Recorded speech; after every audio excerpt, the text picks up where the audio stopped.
제가 몇 번 말씀드렸는데 제가 목회를 하면서 가졌던 큰 고민이 두 가지가 있는데 그 중에 하나가 어떻게 사람을 믿을 수 있느냐 하는 문제였어요. 저는 몇 번의 경험을 배신했고 그러다 보니까 사람이 쉬 믿어지지 않게 되었어요. 제가 2월 달에 우리 청년들이랑 같이 얘기를 하다가 이 얘기를 했더니 우리 청년들이 목사님 그럼 지금까지 저희를 안 믿으셨던 거예요? 그러고 막 놀라서 얘기를 하더라고요. 맞습니다. 제일 큰 문제는 제가 목사라는 점이에요. 목사인데 성도를 믿을 수 없다. 이거 기가 막힌 문제죠. 그래서 정말 많이 고민을 했어요. 어떤 분이 그런 얘기를 하시더라고요. 성도들은 믿는 게 아니고 그냥 사랑하는 거다. 이러시더라고요. 그렇구나. 그때는 그렇게 넘어갔는데 점점 지나면서 아니다라는 생각이 들더라고요. 왜냐하면 교회의 머리이신 주님께서는요, 우리를 믿으셨거든요. 믿으셨으니까 베드로와 제자들 그리고 그 대를 이어 오늘까지 이어져 우리들에게 교회를 맡겨 놓으셨잖아요. 주님이 교회를 믿으셨다면, 주님이 성도들을 믿으셨다면 목사는 당연히 성도들을 믿어야 하겠죠. 주님이 믿으시는 사람을 목사가 뭐라고 그 사람들을 안 믿겠습니까? 제가 또 고민을 막 했죠. 그래서 한참을 고민해서 얻었던 답은 주님은 배신당할 줄 알면서도 믿으셨더라. 이제 요한복음 뒤쪽으로 보면 너희가 다 나를 배신할 거다 이런 말씀도 나오시잖아요. 배신당할 것을 알면서도 믿는 믿음. 이게 얼마나 놀랍습니까? 그렇죠? 저 사람은 나를 배신할 거야. 근데 나는 저 사람 끝까지 믿겠어. 굉장한 믿음이죠. 그런데요. 저 사람은 나를 배신할 걸 내가 알아. 근데 내가 저 사람에게 교회를 맡겨 놓겠어. 이걸 정말 믿음이라고 할 수 있을까요? 저는 이거는 믿음이 아니라 또 다른 사랑의 또 다른 이름은 아닐까 하는 생각이 들더라고요. 그러면 주님께서는 우리를 어떻게 믿으실 수 있었을까요? 도대체 무엇을 보고 믿으셨죠? 제가 목사를 하면서 가졌던 또 하나의 큰 고민은 제가 목사로서의 재능이 별로 없다는 거예요. 목회를 잘할 자신이 별로 없었어요. 제가 주님한테 가서 주님 저한테 일단 맡겨만 주세요. 제가 정말 잘할 수 있습니다. 이렇게 말할 수가 도저히 없더라고요. 저는 그렇게 못했습니다. 한 번도 그렇게 주님한테 말씀드려 본 적이 없는 것 같아요.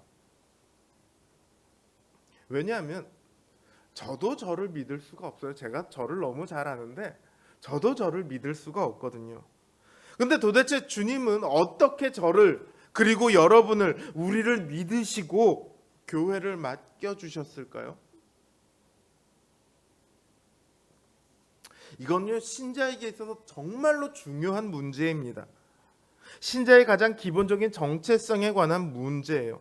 솔직히 우리가 신앙생활하면서 우리 스스로의 모습을 보면서 나 정말 구원받을 수 있을까? 이런 의심 한 번씩 다 들거든요. 의심하지 말아야지 하는데 가끔가다 덜컥덜컥 의심이 들거든요.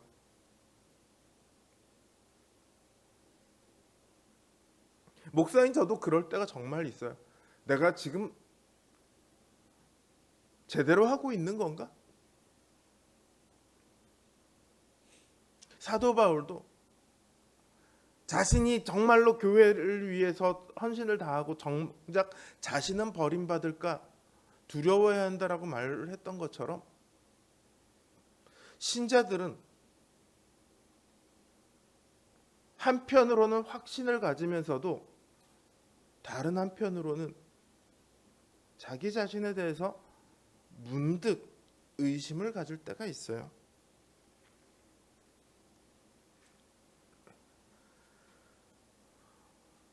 그러나 주님은 우리를 믿으십니다. 오늘 이 말씀을 통해서 우리를 믿으시는 그 주님을 만나길 바랍니다. 주님께서 믿으시는 우리 자신을 또한 새롭게 발견하게 되기를 진심으로 기원합니다. 6월절에 예수님께서 예루살렘에 계시면서 표적들을 보이십니다. 그 표적이 구체적으로 무엇인지는 말하지 않고 있지만요, 사람들이 딱 보면 저분은 정말로 메시아구나 싶을 정도의 그런 표적들을 행하셨어요. 사람들이 그 표적들을 보았습니다. 그 표적들을 행하는 예수님에 대해 들었습니다. 그리고 예수님을 믿기 시작했습니다. 근데 그 다음 기록이 충격적입니다. 예수님은 그 몸을 저희에게 의탁지 아니하셨으니 이는 친히 모든 사람을 아시며 또 친히 사람의 속에 있는 것을 아셨기 때문이다. 이렇게 말하고 있습니다.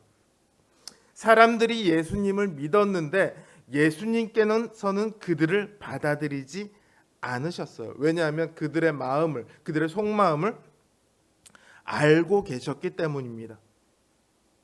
사실 예수님께서 속마음을 아시는 건 놀라운 일은 아니죠. 1장에서 나다나엘을 만나기도 전에 이미 아셨던 것처럼 예수님께서는 성자 하나님이시니까 얼마든지 사람을 알 수 있습니다. 마지막에 가룟 유다에게 그러잖아요. 우리 이 중에 나를 팔려고 하는 자가 있도다. 마음속에 있던 그 일을 주님께서는 아시는 거죠.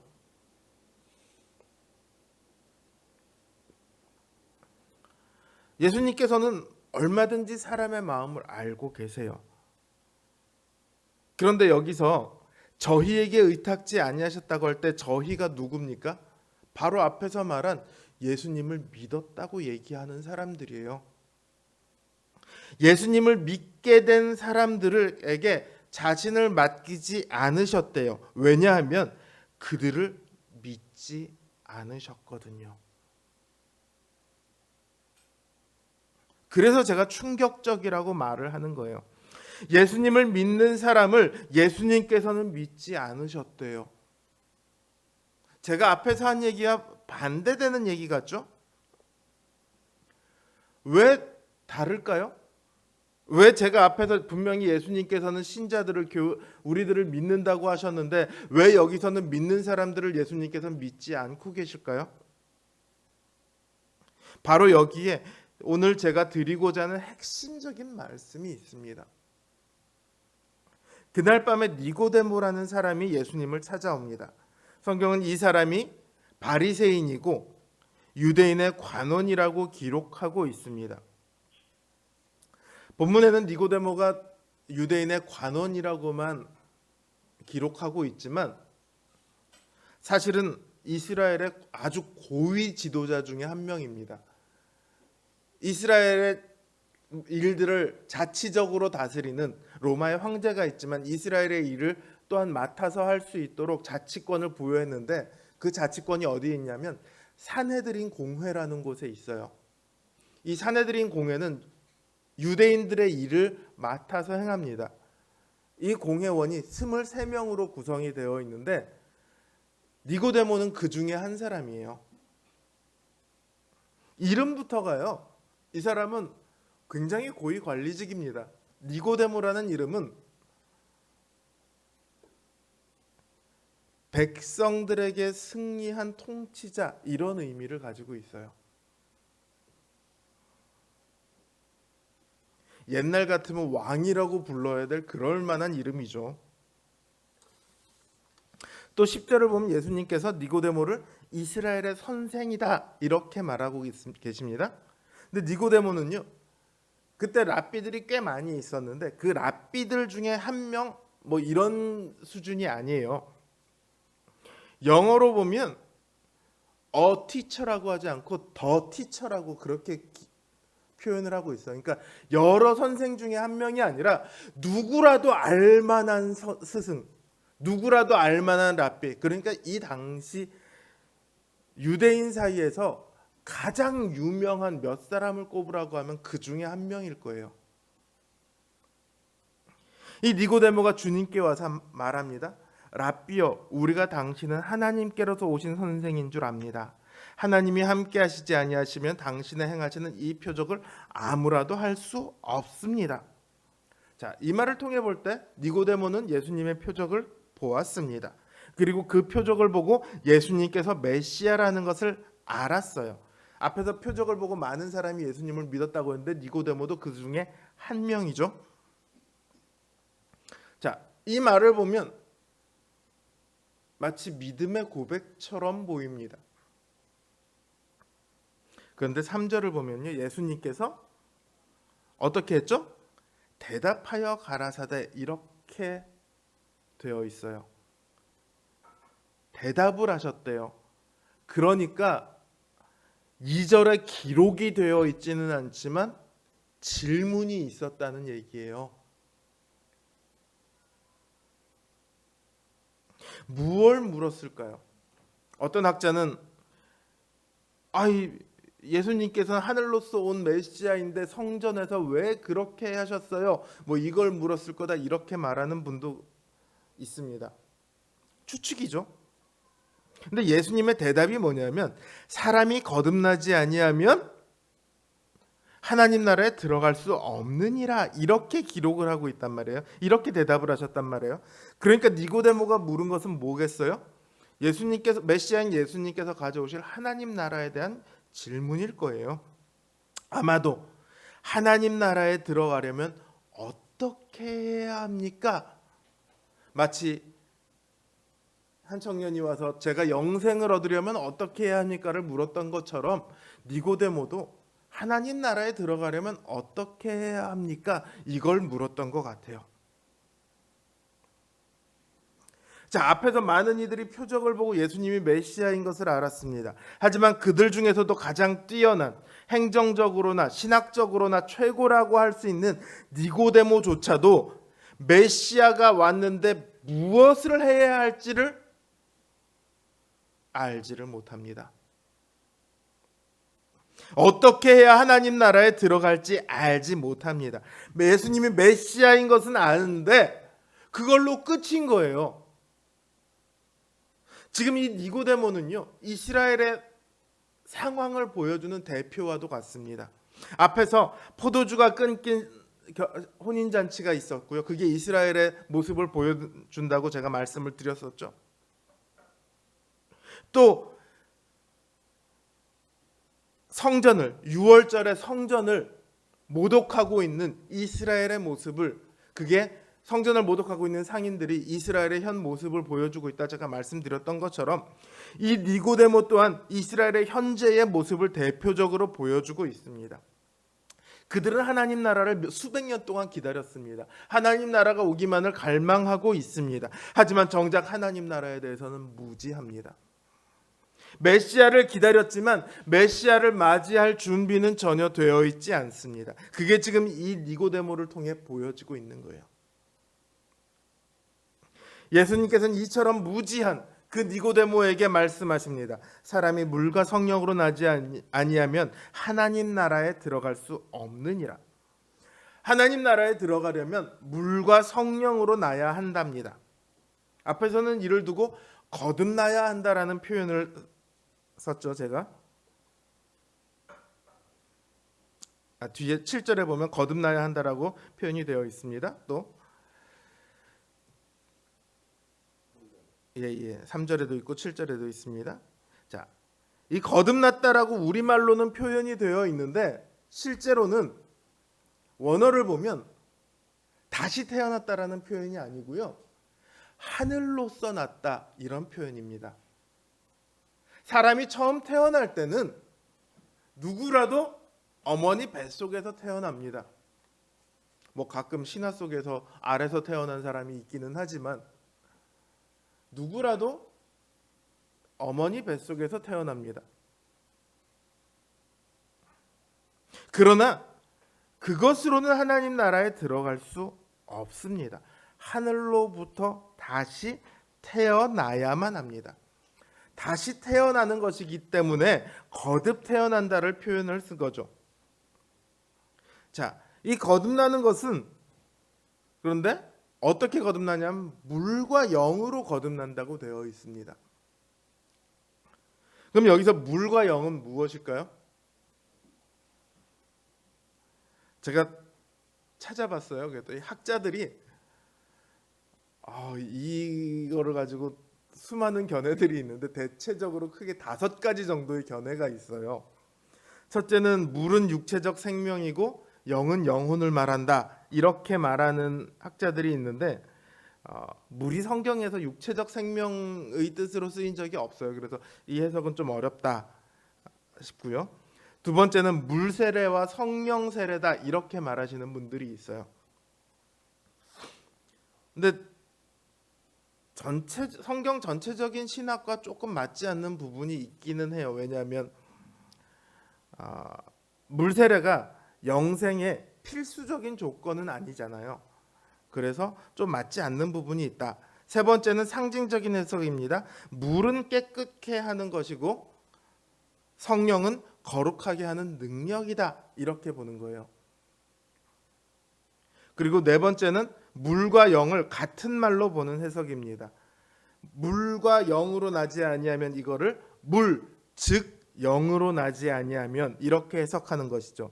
다섯째는요, 물은 성경 말씀으로, 영은 성령으로 해석하는 거예요.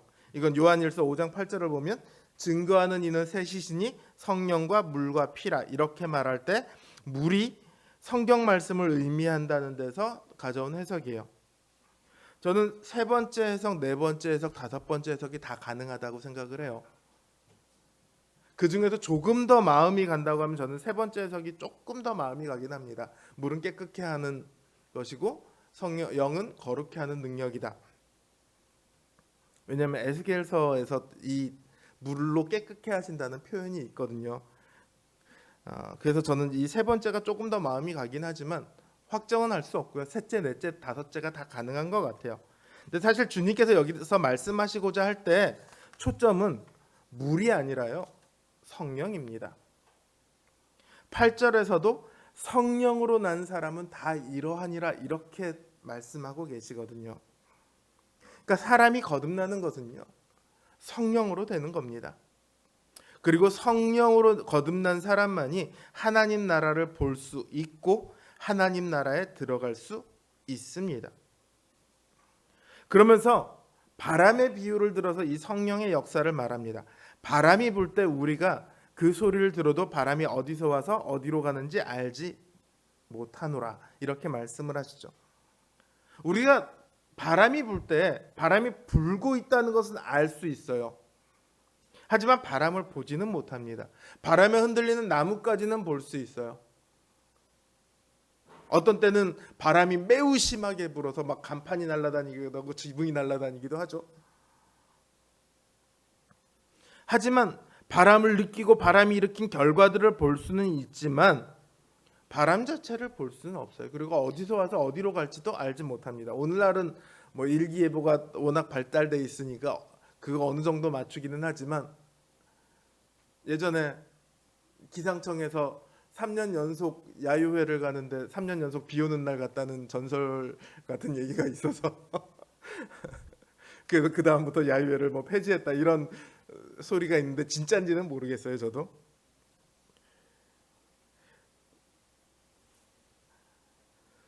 성령님의 역사가 마치 이와 같아서 보아도 알 수 없습니다. 왜 하필이면 조성훈 같은 사람을 구원하셨고 왜 하필이면 저런 사람까지도 구원하셨을까? 그런 사람도 구원하시거든요. 그러니까 거듭나는지, 왜 저 사람이 거듭나는지에 대한 이유를 우리는 알 수가 없어요. 어떤 사람이 거듭날지에 대해서 우리는 전혀 예상을 할 수 없습니다. 제가요, 이 사람은 정말 구원에 가까운 것 같아, 이 사람은 곧 믿을 것 같아. 수련회를 가기 전에 보면 학생 우리 교회 말고 전에 성지교회 그 전에 있던 교회에서 학생부를 맡고 있을 때 수련회를 갑니다. 가면 이제 학생들이 대충 보이는데 이번에 이 친구들은 가서 은혜를 좀 받고 구원을 받았으면 좋겠다. 이제 이런 친구들이 있어요. 왜냐하면 가장 가까워 보였어요. 근데 걔는 여전히 그 모습 그대로고 수련회를 갔는데 웬걸 이제 온 지 딱 2주 된 친구가 그곳에서 예수님을 만나고 믿음을 고백하더라고요. 정말로 제 예상과 너무 다르더라고요.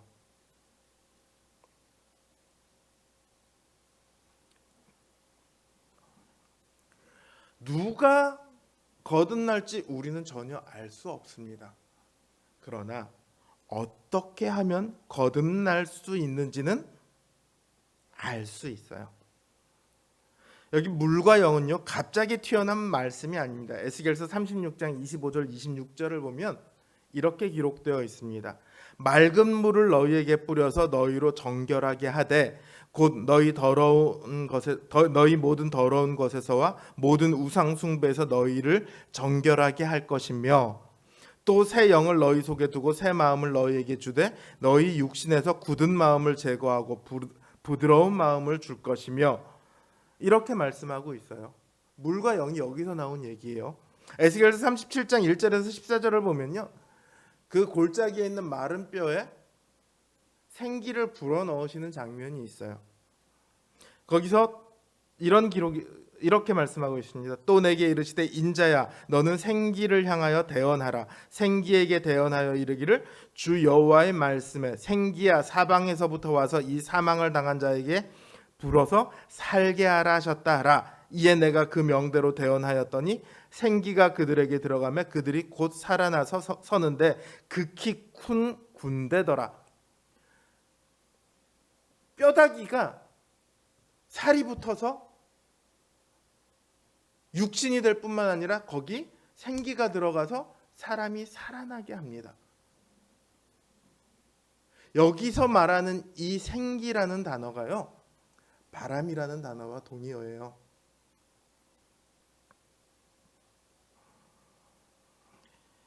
이 에스겔서의 말씀은요, 이스라엘의 회복에 대한 말씀입니다. 예수님께서는 지금 에스겔서의 예언을 가지고 니고데모에게 말씀하고 계신 거예요. 이 예언은 뭐냐면 메시아를 통해 이스라엘을 회복하시겠다는 말씀이죠. 이제 예수님께서 그 메시아로 오셨습니다. 그리고 그 메시아신 예수님을 구주로 믿는 자마다 성령으로 거듭나서 영생을 얻을 수 있습니다. 이게 3장 16절에 있는 그 말씀이에요. 어떻게 거듭납니까? 예수 그리스도를 믿음으로 거듭나게 됩니다.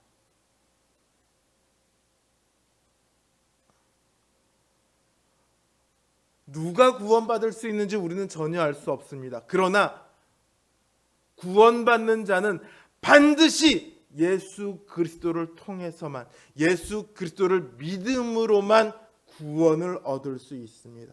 제 아무리 착하게 살아온 사람이라 할지라도요, 제 아무리 이 땅에 많은 사람을 살려낸 위인이라 할지라도요, 예수 그리스도를 믿지 않고서는 어느 누구도 영생을 얻을 수도 없고 하나님 나라에 들어갈 수도 없습니다. 그들은 육신의 일을 했을 뿐입니다. 하나님 나라는 영의 나라입니다. 영으로 나지 아니하면 결코 그 나라에 들어갈 수 없습니다. 거듭난다는 것은요, 죄인인 우리에게서 무엇이 제거되는 게 아니에요. 단순히 제거되는 게 아닙니다. 혹은 우리 안에 있는 그 어떤 일부가 변화되는 것이 아닙니다. 우리의 전부 본질 전체가 바뀌는 겁니다. 정확하게 얘기하면 그 옛사람은 죽고 새로 태어나는 거예요. 그래서 성경은 우리를 두고 완전한 새 사람이다, 그렇게 표현을 합니다. 옛사람이 정화되거나 교육되거나 변화되어서 되는 것이 아니라 완전히 옛사람은 죽어버리고 끝이 나버리고 새롭게 시작되는 사람, 이전과는 완전히 다른 존재죠. 그게 거듭난 사람이에요. 성경에서 굳이 따지자면 타락하기 전에 아담과 가장 가까워 보입니다. 하지만 그보다도 훨씬 더 뛰어난 존재가 바로 새 사람입니다. 그게 바로 우리입니다. 주님께서는요, 우리를 보실 때 이 새 창조된 새 사람으로 우리를 보십니다. 비록 여전히 우리에게 옛사람의 모습이 남아있고 죽는 순간까지도 거기서 벗어나지 못해서 늘 싸우고 그러다 지치고 때로는 지기도 하는 그런 존재이지만, 그래서 내가 구원받은 사람이 맞나 싶은 의심이 들 수밖에 없는 그런 존재이지만, 주님은요, 우리를 끝끝내 완성될 완전한 성령의 사람으로, 하나님의 거룩한 자녀로, 그리스도의 영광된 몸의 일부분으로 그렇게 우리를 바라보신다고요. 그래서 우리를 보시는 주님의 눈은요, 기대의 눈이고 믿음의 눈입니다.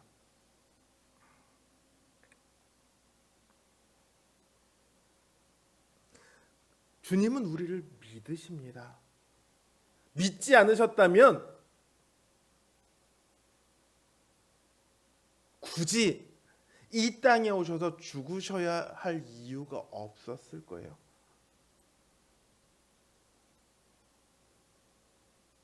주님은 우리에게 생명이 주시게 되기 위해 이 땅에 오셨습니다. 그리고 그 생명이 우리 안에 부여될 것을 주님은 너무도 확고하게 알고 계셨습니다.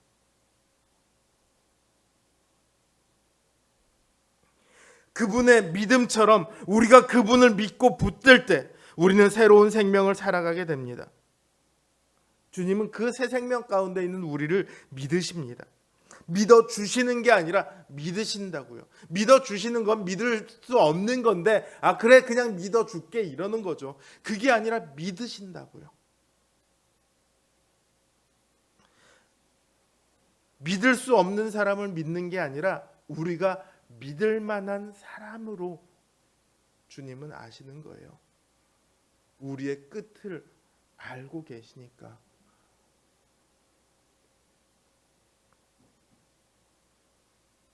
제가 예전에 좋아했던 책 제목 중에 하나가 인간은 가능성이다라는 책이 있어요. 인간은 누구나 얼마든지 무언가를 해낼 가능성이 있다, 뭐 이런 내용이 안에 들어있는데, 주님이 보실 때 인간은 가능성의 영역이 아닌 거예요. 주님은 너무나 확고한 확신, 아니 그렇게 반드시 될 수밖에 없는, 인간들이 생각하기엔 운명과 같은 그런 눈으로 우리를 보시는 거죠. 인간은 가능성이 아니라 인간은 필연인 거예요. 자, 옛말에 사람은 자기를 알아주는 사람을 위해 자기 생명을 바친다, 죽는다라는 말이 있죠. 주님은 우리를 알아준 정도가 아니라요, 믿으셨어요. 그 믿으셨다는 사실 하나만으로도, 사실은 그 자체만으로도 충분히 감격할 만한데, 주님께서 우리를 믿으시는 것에는요, 영생의 보장까지 달려 있습니다.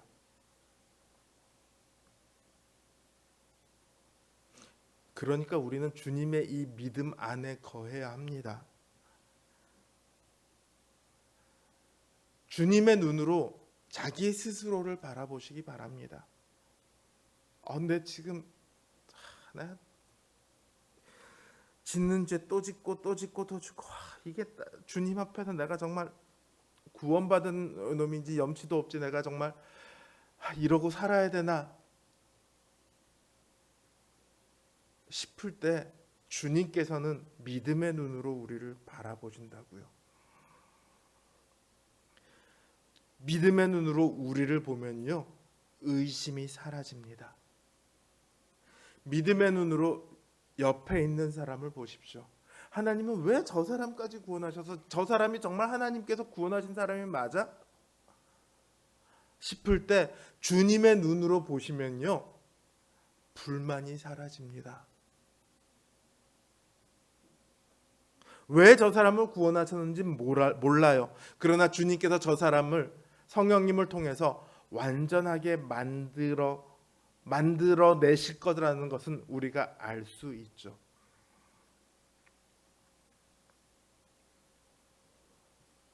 성령님께서 완성하실 모습, 그것이 우리 신자의 정체성이에요. 그래서 신자를 뭐라고 부릅니까? 거룩할 성, 무리, 도, 거룩한 무리라고 부르는 거예요. 교회, 세상의 뉴스에 나오는 교회의 모습을 보십시오. 거기 어디 거룩함이 있어 보입니까? 재건축하는데 땅에 알박기 하고 있으면서 그게 무슨, 맨날 뉴스를 타고 있는데 한 푼 더 달라고 시위하고 있는데 거기 어디 거룩한 모습이 보입니까? 세상 사람들 눈으로도 추악하기 그지 없죠. 그런데 그런 교회에게 주님은 거룩한 무리라는 이름을 주셨어요. 성도라는 이름을 주셨어요. 이렇게 될 줄 예수님이 모르셨을까요? 아니요, 알고 계셨어요. 그럼에도 성도라는 이름을 회수해 가지 않으셨어요.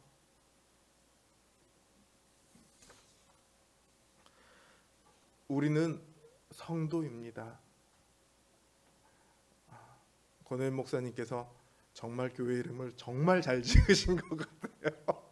노원 성도교회. 여기에 우리의 모든 게 담겨 있습니다. 성도라는 이 이름이 우리의 정체성이고 우리의 미래입니다. 이 땅을 살아가는 동안 이 정체성을 지키며 살아가시기를 부탁드립니다. 베드로서 1장 4절은 우리가 신의 성품에 참여한 자가 되었다, 이렇게 말을 합니다. 새 사람이 되었다는 것은요, 인간의 모습, 더 이상 인간에 속한 자가 아니라 신에게 속한 자, 하나님에게 속한 자가 되었다는 말이고요, 인간의 품성이 아니라 하나님의 품성에 참여한 자가 되었다는 말입니다. 거듭난 사람처럼, 신의 성품에 참여한 사람처럼, 옛사람은 죽고 다시 태어난 새 사람처럼 그렇게 믿음의 삶을 살아가는 우리 성도님들 되시길 주님의 이름으로 기원합니다.